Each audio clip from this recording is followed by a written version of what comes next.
Alright, fellas, we got a pretty interesting devblog that released on Sunday of all days, which is a very weird day for devblogs to release. They normally come out on like Tuesdays and Thursdays, but I guess Sunday was the day this week. And, well, it's a pretty interesting one. It's got some things in it that just make me ask, how down bad the devs are at this moment. Boobies? But we have details about the next two stages of the D-Day operation, some new ships, clan battles, and a couple of new commanders and some additional new items coming into the game in 13.5. So we're going to dig into this devblog, go through it, and let you guys know, well, what you need to know. If you want to read along as I read aloud, link to this devblog is in the description down below. I will throw up any relevant images, and there are some very, very relevant images in this devblog and artwork as we go through it if you don't feel like checking out the devblog for yourself. So let's go ahead and dive on in. So the title of this devblog is 2 More D-Day Operations, Clan Battles, and More. Closed Test 13.5. Operations and commanders and patches, oh my. That's right, it's time to discuss some of the incoming content for update 13.5. Strap in and read along about the continuation of our D-Day operations, as well as some other goodies being added into the game. So they start with the D-Day operations. In our 80th anniversary of D-Day devblog, we outlined a total of 3 operations that were joining the game in acknowledgement of one of the most notable amphibious operations in military history. 2 of those operations are coming in update 13.5, so read below as we provide some supplemental details on these exciting additions. So the next stage is the Atlantic Wall Defense. If you are not up to date, the first stage is coming with update 13.4. That's this week's update. And that is the landing phase where you are playing as the Allies, as, Normandy is being conquered, right? This is the next 2 phases after this first operation we're getting in this update. So the second phase is called Atlantic Wall Defense. As the name of the operation suggests, it's time to play a little defense. You will take control of Tier 5 to 7 German destroyers in an effort to stop or delay the Allied invasion force from destroying their coastal batteries. Don't own any Tier 5 to Tier 7 German destroyers? No worries. For those that don't own suitable ships, rental vessels will be provided. In fact, even if you do own ships that are usable in this operation, you'll still have access to these rentals, and for good reason.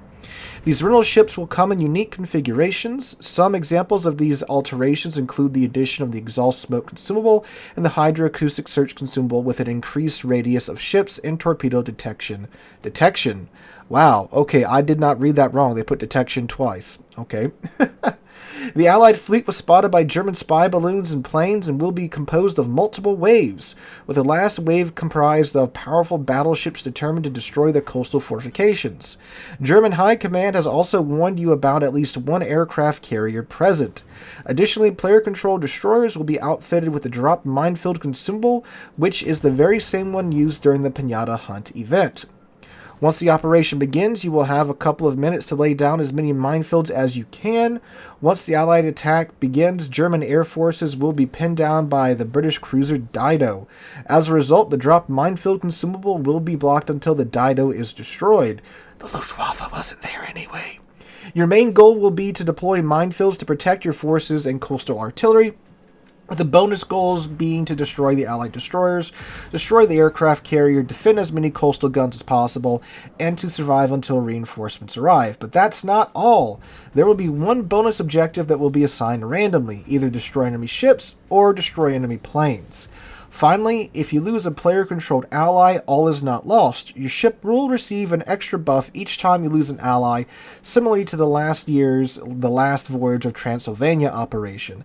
However, this time you'll also get a passive health regeneration that will activate on the remaining ships to continue giving you and your companions a fighting chance.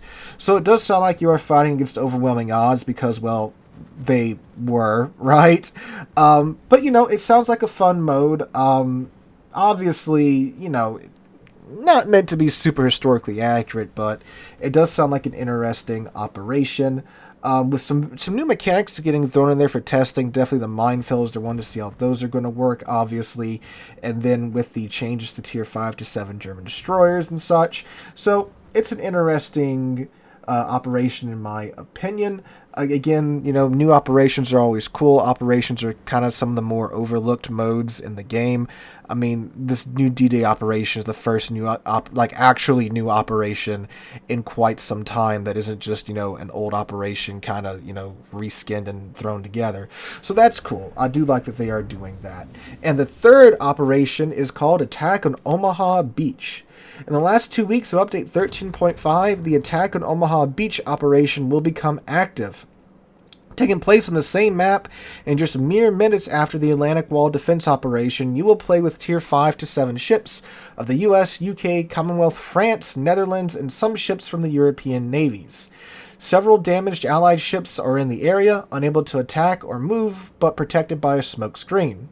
However, that smoke is not going to last forever. Once the smoke dissipates, the German forces will persistently attack and disable the ships.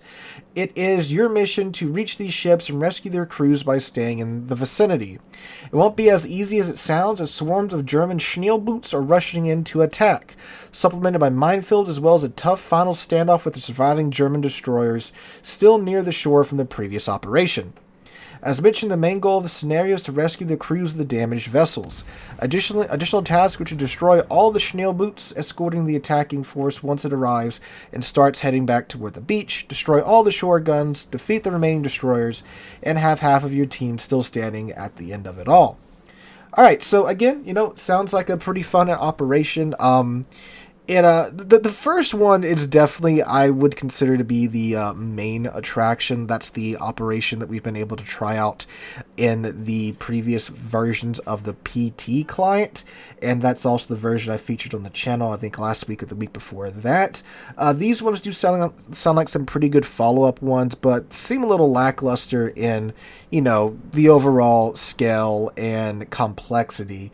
But who knows, they could be pretty good once we get our hands on them on the PT server. They probably will go through a couple of rounds of changes like we saw with the first D-Day operation. It was pretty unbalanced toward the start, and now it seems to be like a pretty solid operation through and through. The other things they do mention is that you will still be able to use the classified documents and such that are present in the first operation. That's the the documents you can pick that give you certain bonuses and such to your ships. And then they go over the rewards for the operation. So they say when you go through the second and third reward tracks, which you get by playing the 3 operations, you will get the Invasion Stripes permanent camouflage for the Baltimore, the Force of Liberation permanent camo for the Jervis, and then there's a Commander William Tennant, the Sword of Freedom patch, the Ruse of War patch, and then some D-Day containers. They don't have any images or any additional information on any of this stuff in this DevBlog, so I don't have anything to show you there. So that is the D-Day operations. Again, I'm definitely looking forward to the first one that we're going to get to check out with this week's update, and of course the continuation of the operation chain in the subsequent 2 operations. Alright, clan battles. If you're interested in clan battles, 7v7 this time around with tier 10 ships. Who could have guessed, right? So the islands are North Hotspot, Islands of Ice, Warriors Pass, Sleeping Giant, Crash Zone Alpha, and Northern Waters. And you get 3 key areas, 30-second capture time, 3 points every 4 seconds, standard stuff there. A lot of restrictions though this time around. So you do get, well, let me just read through it for you fully. All right. So the season 26 restrictions will be as such. Players will be able to go into battle aboard cruisers, destroyers, and battleships, no CVs or submarines. No more than 2 battleships per team, so that's a little bit different. There are no restrictions on cruisers or destroyers, so you can have as many of those as you want. But there are individual ship restrictions. Napoli, Petropavlovsk, Louisiana, and Nevsky, not allowed at all. They actually just outright banned the Napoli there. That's actually pretty surprising. And then for the limited the number of certain ships. One team cannot have more than 1 ship from the following groups: Kleber, Marceau, and Marseille. What I tell you about them: Moskva, Stalingrad, and Des Moines, Smolin and Gdansk, Ohio, Kremlin, and St. Vinny. So you can only have 1 ship from that list, and that's a lot of the hyper-competitive ships that you see picked up during clan battles. So some pretty severe restrictions so far. It could lead to some pretty interesting picks from the community. I guess we shall see. Now, this is the season that does count toward COTS qualification. So pretty big season so far. First one in the new COTS format, COTS qualification format, if you will. So they, of course, added in achievements for the season as well. Is the Vulture season, so you got King Vulture and the Hurricane King Vulture. All right. So, in addition to all that we've discussed so far, we got a pretty interesting event coming out. Apparently, I'll just read through this. Update 13.5 is bringing an abundance of items and small changes to the game, so we've outlined them down below and sorted them by category for your perusal. That's, okay, never mind. That is a word. I don't know. I'm tired. Anyway, so the Summer Days event, we're getting Pan-American Commander Frederica Estival with an individual voiceover, and Spanish Commander Martina Verano with an individual voiceover, and the Beach Party flag. Very interesting commander profile pictures there, if I do say so, Wargaming. Jiggly's, Jablangas, Bazooms. Again, makes me wonder how down bad some of the devs are at the moment. Me personally, Martina is probably going to be the one I'm going for. She seems to be more of my flavor, if you will. So, yeah, that's happening. I don't know. I mean, Wargaming's done some. I mean, obviously, if you guys don't know, 90% of the audience for World of Warships is male. Obviously, as you can tell. And even my demographics on the channel, 95% of you are dudes, right? Okay. So, yeah, no surprise there. I mean, they've done, obviously, stuff like this in the past with the pin-up music video they did a few years ago. But I think it's the first time we've gotten something like this actually in-game. Besides, the pin-up patches from, again, that music video they did, 4 years ago or something like that. But, alright, Wargaming, I mean, don't get to see their profiles in-game, but just want to stare at them in port. Alright. So apparently, as part of this too, we are getting a new premium container, the Treasures of the Sea premium container, which will contain, and I'll throw this up on screen, 8 rare economic bonuses of one type. You get a 32% chance of getting that. 1.5 million credits or 75,000 Elite Commander XP, 8% of that. One of the following perma camos, oh my lord, that's a big word. Polygonal Steel, Cartographic, Rust, Waves of Copacabana, 55% of getting a useless camo. And one of the following ships, the Nottingham, the Almirante Grau, the Tashkent 39, or the Renown 44.